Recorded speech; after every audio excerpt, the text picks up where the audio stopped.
Thierry et Alain, bonjour. Bonjour. Et merci infiniment d'avoir accepté notre invitation. Là, on est là avec plaisir. Eh ben, c'est le plaisir est pour nous. Pour l'association, cette interview, c'est pour l'association Sur les pas d'Hypatie, Oui. Sur Bordeaux. Oui. Et je sais que vous venez de faire un long voyage et que, ma foi, vous êtes sans doute un petit peu fatigué, mais on entame aujourd'hui une interview, puis en suivant, il va y avoir une projection du film. C'est pour ça qu'on est là, c'est pour l'interview, la projection du film Incamazonia. Alors avant de parler du film, j'ai envie de te demander, Thierry, ça fait longtemps que je te suis, moi, sur Internet, grâce notamment à Nuria TV. Ouais. Et je me pose la question, qu'est-ce qui t'a amené, toi, Toulousain, à aller au Pérou? Je suis Toulousain de cœur, d'adoption, mais oui. En fait, je suis de Chartres. De Chartres. La région parisienne. J'ai vécu toute mon ado à Chartres et jumelé à la ville de Cusco. Mais le détail n'a rien à voir en fait avec ma passion. Depuis que j'ai 7-8 ans, j'ai toujours été intéressé par l'histoire des civilisations disparues, et notamment d'Amérique du Sud. Et puis, je suis de la génération des mystérieuses cités d'or, de Tintin. J'ai adoré découvrir les mémoires du colonel Fawcett, qui est un colonel anglais qui, au début du XXe siècle, s'est mis à rechercher une cité perdue au Brésil, une cité qu'il avait baptisée la cité Z. Et dans sa dernière expédition de 1925, il indiquait dans sa dernière lettre envoyée à sa femme qu'il espérait atteindre le but de ses recherches une semaine plus tard. Malheureusement, il n'est jamais revenu, mais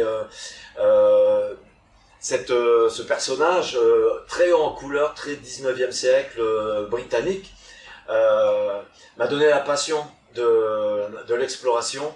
C'était l'un de mes héros d'enfance. Ensuite, quand j'avais 14-15 ans aussi, j'ai découvert les mémoires, c'est pas les mémoires, c'est le récit d'aventure d'un couple franco-péruvien, Nicole et Herbert Cartagena, qui ont passé les années 70 au Pérou à rechercher Paititi, et ce sont devenus mes parents putatifs. Et je les ai rencontrés en 98, et c'est vraiment des personnages également en couleur, et Herbert a participé à mes premières expéditions jusqu'en 2006 à peu près, et ils m'ont donné aussi la passion de ça. Et dans les années 80, je vais avec mon père à New York, je me blesse le pied, je me retrouve dans un cabinet médical et dans la salle d'attente avant de rencontrer le médecin qui devait me recoudre, je tombe sur un magazine, le South American Explorer Magazine, c'était le numéro 1 sur lequel il était question de mystérieuses photographies satellites prises en décembre 77 et sur lesquelles on avait repéré 2 séries de petits points dans le sud-est de l'Amazonie péruvienne, et l'on parlait déjà d'une cité perdue. Des survols en avionnette à la fin des années 70, au début des années 80, avaient déterminé qu'il s'agissait de formations pyramidales. Et moi, cet article m'a fait un tilt, et je me suis dit, c'est ça. Moi, c'est ça que je veux faire. Je veux découvrir le secret de ces pyramides.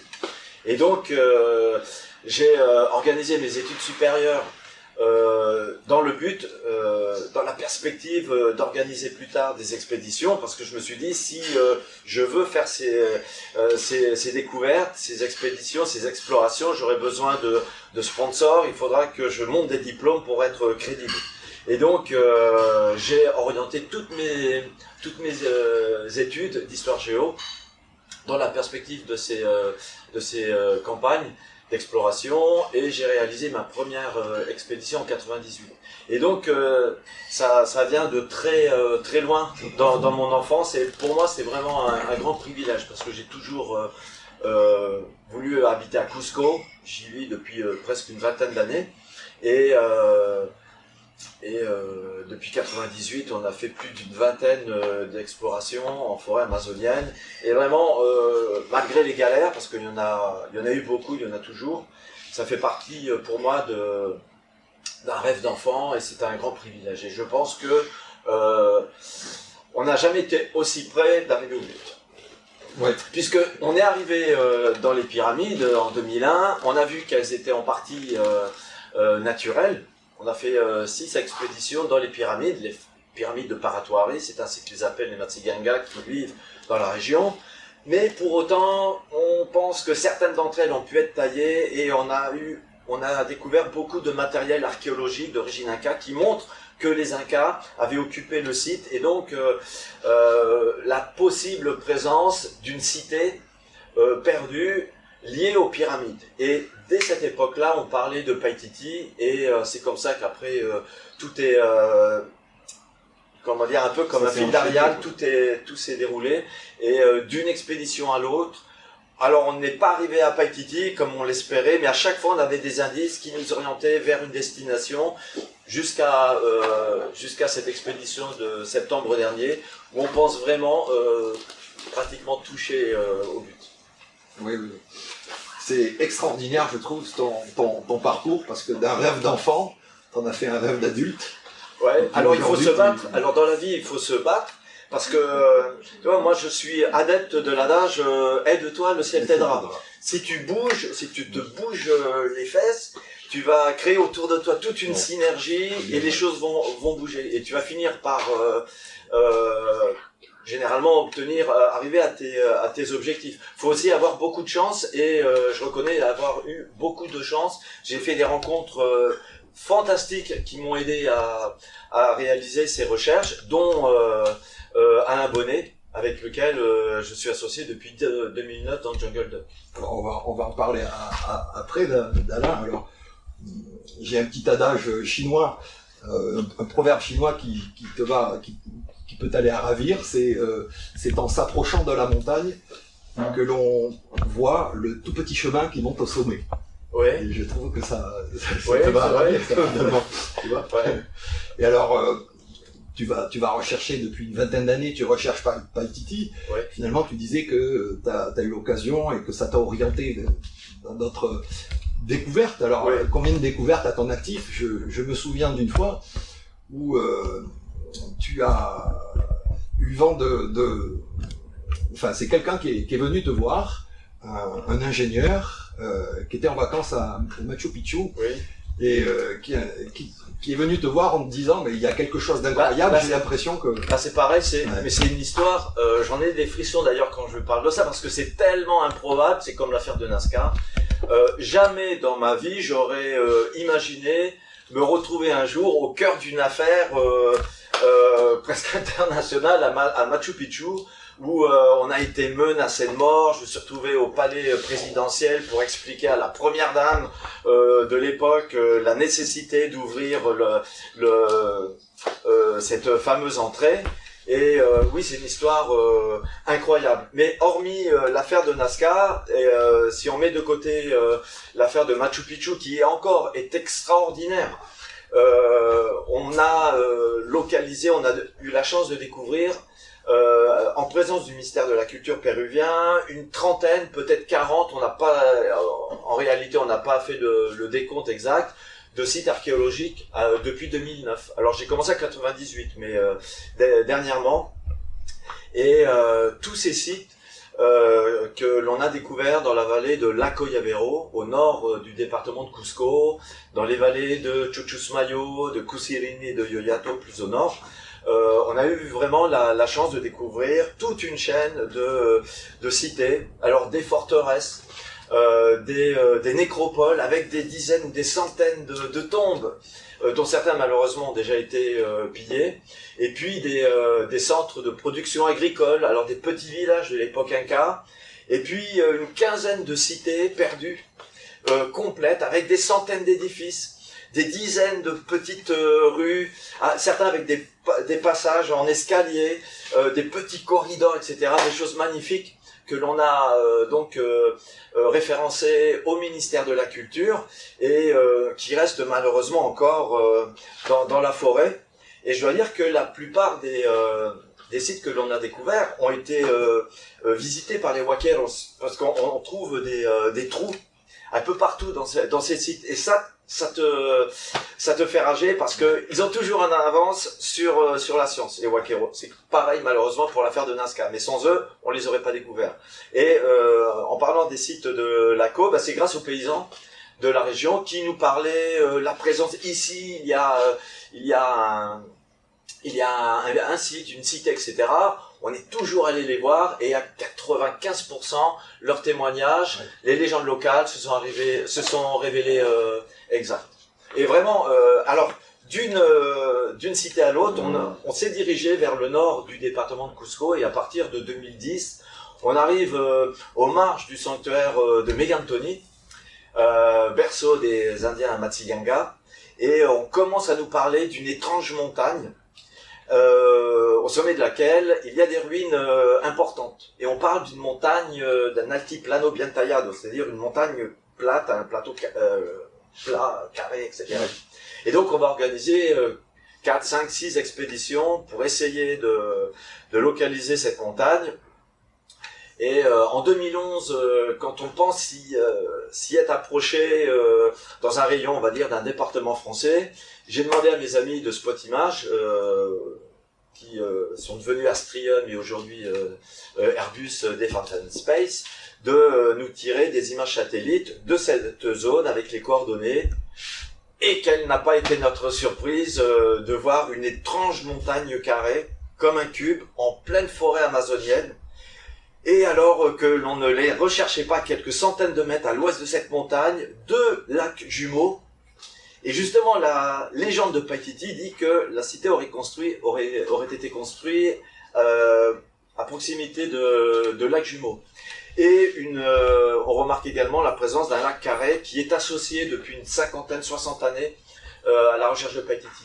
Et donc tout un faisceau de présomptions qui nous disent qu'on est peut-être sur cette zone.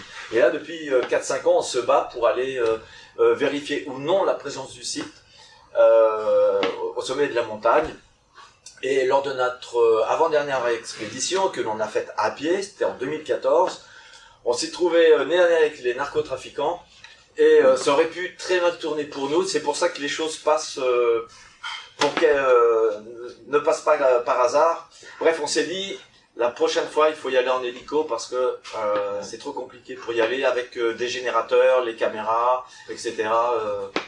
Et c'est ce qu'on a essayé de faire au mois de septembre dernier. Mais malheureusement, on ne peut pas trop en parler. D'accord. Et alors, Paititi, tu parles de Paititi, en fait, c'est quoi Paititi? Paititi, c'est un site, c'est une cité qui aurait été construite peut-être par une civilisation avant les Incas et qui aurait sans doute été réoccupée à une époque tardive des Incas. Alors quand je dis époque tardive, c'est 15e, 16e siècle. D'accord. Et lorsque certains chroniqueurs espagnols racontent l'histoire de la civilisation Inca, comme Garcilaso de la Vega, ils parlent également de Paititi, mais comme d'un lieu qui était mystérieux même pour les Incas. Et il était même difficile d'y aller pour les Incas.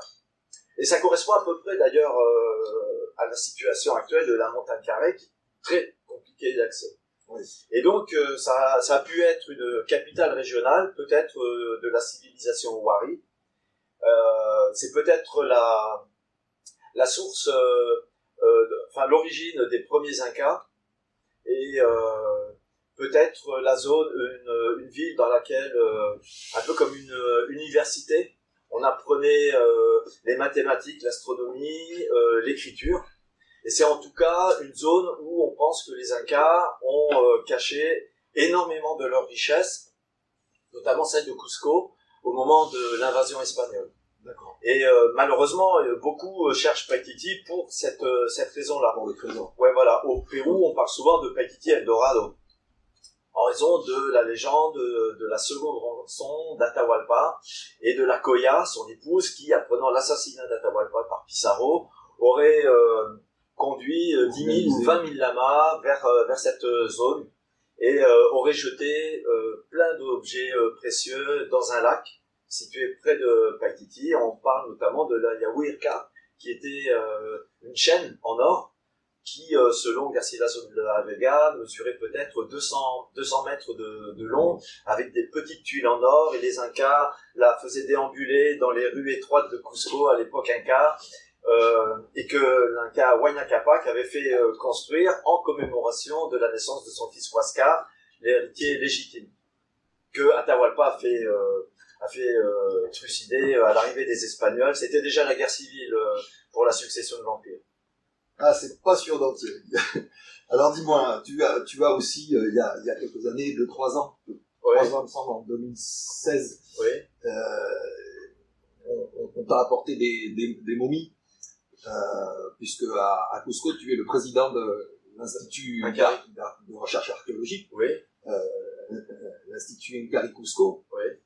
Et donc, à ce titre, souvent, on t'amène des objets, des artefacts pour expertise, quoi. Tu vois, les polémiques, on a eu beaucoup de polémiques qui ont été générées par les responsables locaux, j'insiste, locaux, du ministère de la Culture à l'occasion des découvertes que l'on a réalisées à Machu Picchu.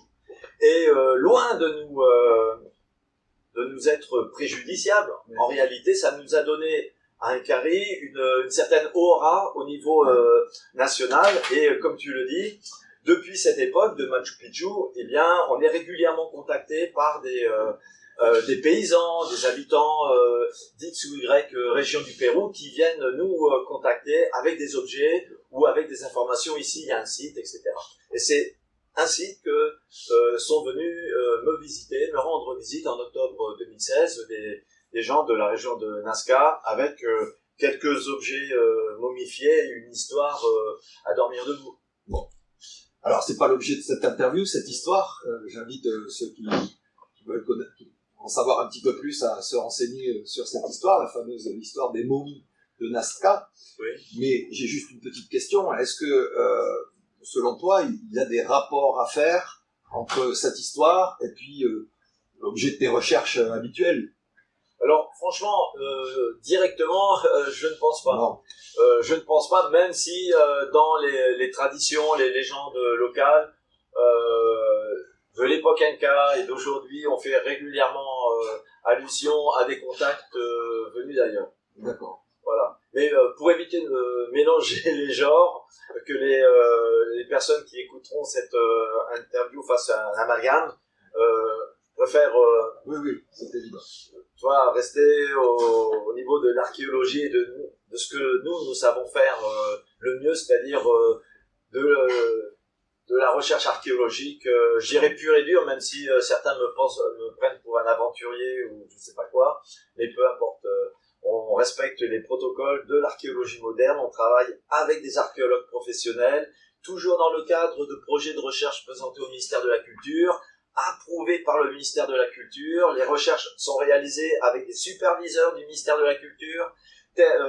Concluant les recherches, on remet au ministère de la Culture un rapport final qui est approuvé ou non, mais généralement il est approuvé après parfois des observations par le même ministère de la Culture. Et tout le matériel archéologique que l'on découvre dans ces sites est intégralement remis entre les mains de ces institutions. Chaque objet fait l'objet d'une fiche technique.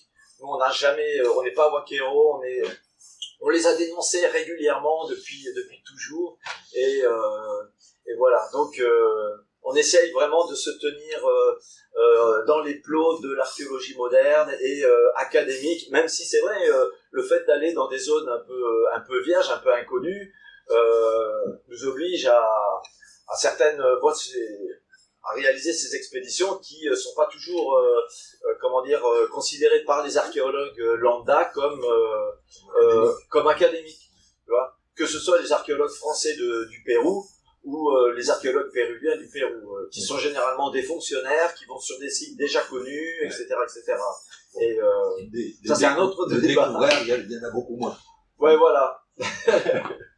Thierry, avant de passer aux questions que j'ai envie de poser à Alain, ouais. Une petite question subsidiaire en fait que le monde entier se pose. Qu'est-ce que c'est ce que t'as autour du cou, c'est des dents, c'est de l'os. Non, c'est mon amulette. Représente. Ça fait une dizaine d'années, depuis 2009 que je les ai. C'est un présent que m'ont offert des Matigangas de la région de Mameria, dans le parc national du Manu. Et alors généralement les Matigangas, ils les mettent de l'autre côté, tu vois. Ils les mettent avec les Ah oui, là. ouais, ils en ont tout autour. Alors pour me balader en ville et surtout en France, ça serait pas très discret. Alors voilà, je les mets comme ça et C'est quoi? bah ce sont des dents de sarino. Ce sont un peu des sangliers, des cochons, des cochons de la forêt, tu vois, avec les dents comme ça. D'accord. Et puis Voilà. peut-être que ça te sert un peu de passeport. De passeport, pas forcément, mais ça me rassure. Et puis ça c'est un petit bout de racine que les Matigangas coupent dans la forêt, ça les protège des morsures de serpents. Alors, je suis pas sûr de l'effet thérapeutique, mais en tout cas, c'est un effet peut-être un peu spirituel. Et le fait est que, pour le moment, on a encore été épargné par ce problème. Oui, on va toucher du bois parce que ça serait une catastrophe. Justement, ce soir, on va assister au premier opus d'une série de, si j'ai bien compris, de 5 documentaires. Non, pardon, alors vas-y Alain. Amazonia, c'est une série documentaire, il y a 3 opus, ils sont donc consacrés aux recherches de Thierry, dont il vient de parler maintenant. Le premier opus qu'on va voir ce soir parcourt ses recherches de 1998 à 2012. D'accord. Le second opus, qui sera terminé mi-décembre, va de 2012 jusqu'à maintenant. Et le troisième, c'est celui qui reste à écrire quand la cité aura été découverte. Encore on touche du bois. Voilà. Bon alors, justement, ça me permet de te demander, Alain, qu'est-ce que tu fais dans l'histoire? Qu'est-ce qui t'est arrivé? Qu'est-ce qui m'est arrivé? Alors toi, t'es toulousain, hein? Je suis Murtin, Murtin. habitant de Muret, au sud de Toulouse. D'accord. Voilà. Et donc t'as une agence de communication? Oui, j'ai alors bien en compris. fait, j'ai rencontré Thierry en 2003. Ouais. Donc on a échangé, il m'a parlé de ses recherches, ça m'a passionné. Alors bon, à titre personnel, j'ai toujours aimé, j'ai fait beaucoup de voyages et toujours jamais de voyage organisé, toujours des choses où j'allais au contact des gens, découvrir la vie des gens, la vraie vie, passer descendez du bus, vous avez un quart d'heure, ça me va pas. Des magazines. Voilà. Et donc ce qu'il m'a raconté m'a intéressé. Et il se trouve qu'à l'époque, il était en train de faire un site internet pour diffuser un petit peu ses recherches. Et bon, je veux pas, comment on va dire, disons que le site qui était en cours de fabrication était quand même un petit peu préhistorique, je vais dire.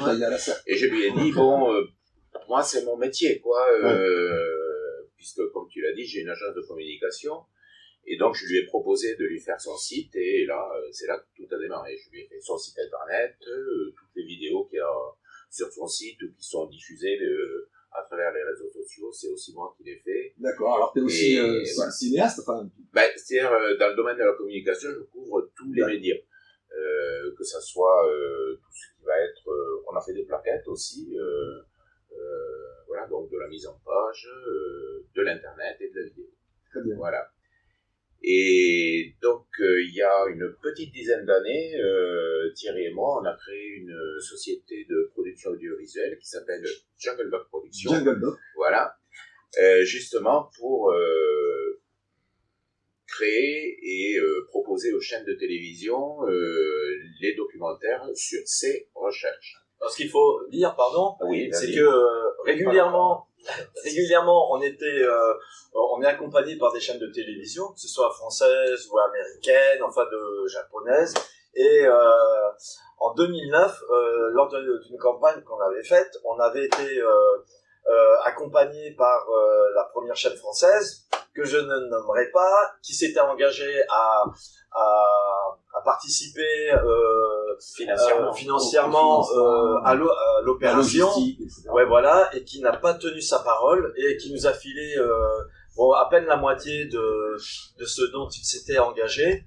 Et nous, on s'était dit, ouais, il y en a marre, quoi. Ouais. Et donc, on va Dépendre des autres. ouais, voilà. Et donc, on va créer notre propre boîte de prod et on va essayer de monter quelque chose. Et c'est comme ça qu'est parti Jungle Dog. Début de l'aventure. Et alors, comment ça fonctionne? Parce que tu vis dans la région toulousaine, Alain, et comment tu fais pour filmer au Pérou? Alors, les expéditions de Thierry sont suivies par des cadreurs qui font partie de l'équipe au Pérou. Moi, je tourne très très peu. Alors si, j'ai tourné à Pucharo, puisque j'y étais allé en 2006 avec l'équipe de Thierry. Mais sinon, ensuite, les expéditions sont faites avec des cadreurs professionnels qui font partie de l'équipe de Thierry à Cusco, enfin au Pérou, je vais dire plus exactement. Et donc ensuite, je récupère tous les rushs et tout est fait made in Muret. Voilà, oui. Alors, je voudrais préciser une chose aussi, c'est que le film qu'on va voir ce soir, ou les suivants, c'est autoproduit. On n'a aucun financement extérieur. D'accord, même pas un Ulule, rien. Non. Et tout est fait, on n'a aucun prestataire extérieur, mis à part la musique, où on a un compositeur qui s'appelle Michel Diclas, et qui est du côté d'Annecy, et qui travaille pour nous. Et qui nous fait la musique, ça vous pourrez l'apprécier ce soir, pile à l'image. D'accord. Et c'est un bonheur de travailler avec lui. Aucun sponsor. Non. Bah, on n'en a pas demandé en fait, parce qu'on avait les images. Alors, parfois pour réaliser les opérations, les expéditions, TF1, M6 sont venus avec leur caméraman, et donc ils ont participé au financement. Alors c'est une manière de participer à la réalisation des images, et nous de notre côté on avait nos caméramans, nos preneurs de son. Donc voilà. Donc on a eu des appuis financiers dans le cadre des expéditions, si tu veux, directement. Mais pour la réalisation même du film, Jungle Dog, c'est autosuffit, on va dire. Ouais, c'est génial. Et alors Alain, t'as déjà été au Pérou quand même? Oula. Oui, donc je disais tout à l'heure, j'ai rencontré Thierry en 2003, en mars ou avril 2003. En août 2003, j'étais déjà au Pérou. Ah oui. Voilà, et depuis, je suis allé minimum une fois par an. Donc, je dois en être au 20e séjour là-bas, et généralement, j'y vais entre 3 et 5 semaines. Quelle est la meilleure période pour y aller là-bas? Alors, moi, je dirais la période où j'y vais. C'est-à-dire, de mi-août à fin septembre. D'accord. Ouais. D'accord. Généralement, le temps est très convenable. Et ça permet de profiter de billets d'avion moins chers, parce que c'est après le 15 août, et donc il y a une légère baisse des prix d'avion, des prix des billets d'avion. En général, à partir du mois de mai, quand même, c'est le début du printemps, de l'automne austral, mais l'automne austral, c'est le printemps ici. Ouais. Donc, c'est la fin de la saison des pluies, donc ça devient assez sympa. Alors, on gagne en soleil, mais c'est l'hiver, donc il fait un petit peu plus froid. Mais c'est quand même la meilleure période. Oui, ça descend jusqu'à 22, quoi. Ouh, non, parce que Cusco c'est à 3400 mètres d'altitude, et donc la nuit il peut faire assez frais, hein, on va pas sortir en t-shirt. Dans la zone du lac Titicaca, l'année dernière il y avait 200 000 lamas morts de froid, sous plus d'1 mètre de neige. Donc les hivers sont quand même un peu rudes. D'accord. Oui, on est dans les Andes. On n'est pas dans la partie côtière où là effectivement il fait très chaud, mais là vu l'altitude, même si on est proche de l'équateur, bon ça se ressent un petit peu. Et alors est-ce qu'il y a une période justement pour aller faire les découvertes, enfin pour aller c'est la saison sèche. La saison sèche. Les pluies en forêt amazonienne, ça c'est on l'a fait. C'est impraticable. Ouais, nous, on est parti en octobre 2013, par exemple, on est resté 1 mois avec nos amis Matiyanga, Shaninka et Kukavakuris. Et il se met à pleuvoir, bah, tu restes 4-5 jours sous ta toile de tente et tu peux pas avancer.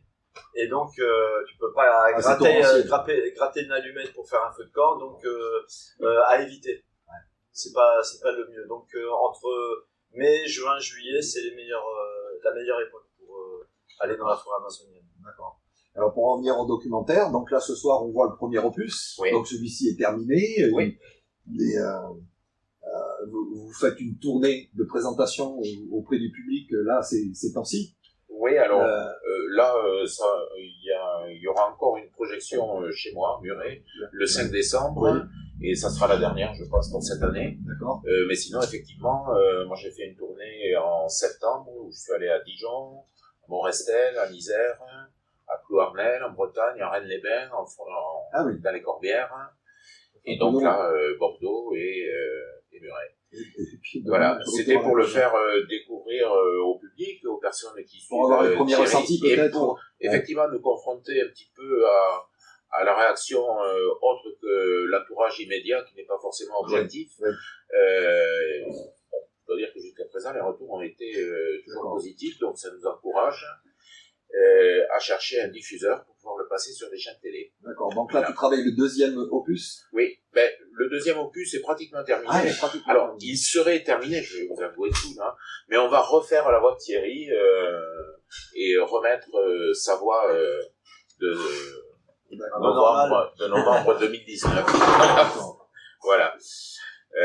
Donc, il sera terminé mi-décembre, je pense. D'accord. Et alors, dans ce cadre-là, tu referas une tournée ou... On ne sait pas trop encore. On verra. Peut-être, mais c'est vrai que nous, le but premier est quand même de trouver un diffuseur pour pouvoir le proposer à des chaînes de télévision. Et françaises ou étrangères, finalement. Oui, totalement. Oui. Ça nous est égal. Je pense que ça passera d'ailleurs plutôt par l'étranger, mais bon, pour revenir en France ensuite, comme d'habitude. Hein. No comment. Bon, écoutez, Alain et Thierry, je suis ravi d'avoir pu faire, pour moi, c'est le deuxième interview de ma vie. Waouh, bravo. Je vous remercie infiniment. C'est nous qui te remercions. Merci Alain. Merci. Et bon courage pour la suite. Merci de votre appel. Merci.